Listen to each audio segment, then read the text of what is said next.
పారిశ్రామికారుల వేధింపులు, పారిశ్రామికారుల వేధింపులు.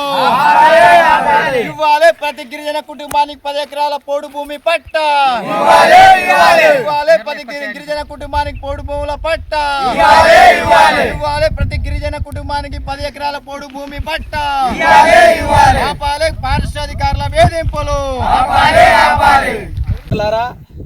ముక్కిడిగుండం తండా ప్రజలారా, మీకందరికీ తెలంగాణ గిరిజన సంఘం రాష్ట్ర కమిటీ తరఫున ధన్యవాదాలు తెలియజేస్తూ ఉన్నాం. సోదరులారా, ఏదైతే గిరిజనులు అడవుల్లో ఉన్నారో, అడవుల్లో జంతువుల్లాగా జీవిస్తున్నారో, 3 పూటల తిండి లేని గిరిజనులు ఉన్నారో, ఒకే పూట తిండి తింటున్నారు గిరిజనులకి అటవీ హక్కుల చట్టమని సిపిఐఎం పార్టీ, కమ్యూనిస్ట్ పార్టీలు 65 మంది ఎంపీలు పార్లమెంట్లో ఉన్నప్పుడు మాకు మంత్రి పదవి వద్దు, మాకు ఇతర అవసరాలు వద్దు, పేదలకందరికీ ఫారెస్ట్ భూములకు పట్టాలు ఇవ్వాలని చెప్పేసి ఆ రోజు పోరాటం చేసి 65 మంది ఎంపీలు పోరాటం చేస్తే అటవీ హక్కుల చట్టం వచ్చింది. ఈ అటవీ హక్కుల చట్టం ఏం చెప్తుందంటే, గిరిజనులు ఎవరైతే ఎకరం నుంచి 10 ఎకరాల వరకు సాగు చేస్తున్నారో వాళ్ళందరికీ పట్టా ఇవ్వాలని చెప్తుంది. ఎందుకని ఇవ్వాలి?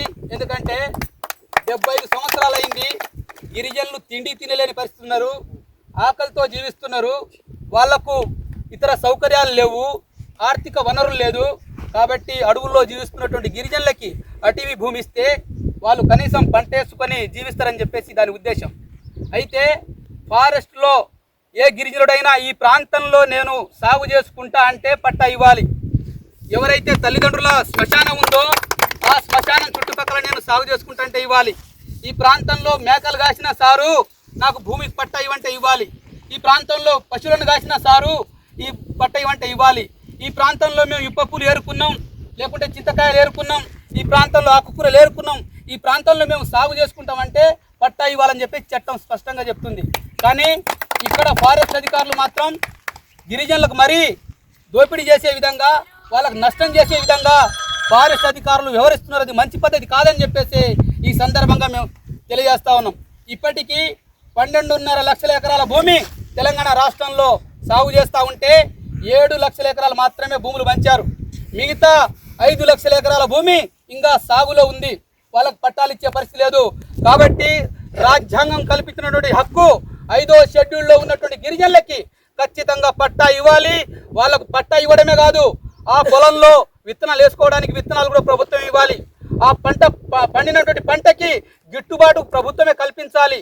వాళ్ళకు రుణాలు ఇవ్వాలి, వాళ్ళకు కరెంటు మోటార్లు ఇవ్వాలి, వాళ్ళకు నీళ్లు ఇవ్వాలి.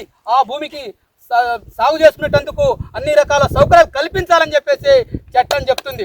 ఆ చట్టాన్ని పక్కకు పెట్టేసి కొంతమంది దళారులు, కొంతమంది గిరిజన వ్యతిరేకులు పట్టా ఇవ్వకుండా ఈరోజు మోసం చేస్తూ ఉన్నారు. మంచి పద్ధతి కాదు, ఖబర్దార్ అని చెప్పేసి ముక్కిడిగుండం తాండాలో గిరిజన సంఘం హెచ్చరిస్తూ ఉంది. ఫారెస్ట్ అధికారులారా, చట్టాన్ని ఒకటికి 2 సార్లు చదువుకోండి. ఎవరికి భూమి ఇవ్వాలో, ఎవరికి పట్టా ఇవ్వాలో స్పష్టంగా దాంట్లో ఉంది. కాబట్టి ముక్కిడిగుండం ప్రాంతంలో దాదాపుగా 300 ఎకరాలు ఇంకా పట్టా ఇవ్వాల్సిన అవసరం ఉంది. 70 మంది ఇంకా సాగులో ఉన్నారు. ఆ 70 మందికి పట్టా ఇచ్చి సాగులో వచ్చేటట్టుగా ప్రయత్నం చేసి కలెక్టరే స్వయానా ఈ ప్రాంతాన్ని పర్యవేక్షించి పోడు భూములకు పట్టాలు ఇవ్వాలని చెప్పేసి కోరుతూ, ఈ ముక్కిడిగుండం ప్రాంతంలో ఉన్నటువంటి గిరిజనులకి గిరిజన సంఘం ఎప్పుడు అండా ఉంటుంది. ఆ భూమికి పట్టా వచ్చేదాకా గిరిజన సంఘం కొట్లాడుతుంది. ఆ రకంగా మీరందరూ కలిసి రావాలని చెప్పేసి, భూములు సాధించుకోవాలని చెప్పేసి తెలియజేస్తూ, ఈ అవకాశం ఇచ్చిన మీకు అందరికీ మరోసారి పేరున ధన్యవాదాలు తెలియజేస్తూ సెలవు తీసుకుంటా ఉన్నా. లైక్ చేయండి, షేర్ చేయండి, సబ్స్క్రైబ్ చేయండి. మరిన్ని వీడియోల కోసం బెల్ సింబల్ పై క్లిక్ చేయండి.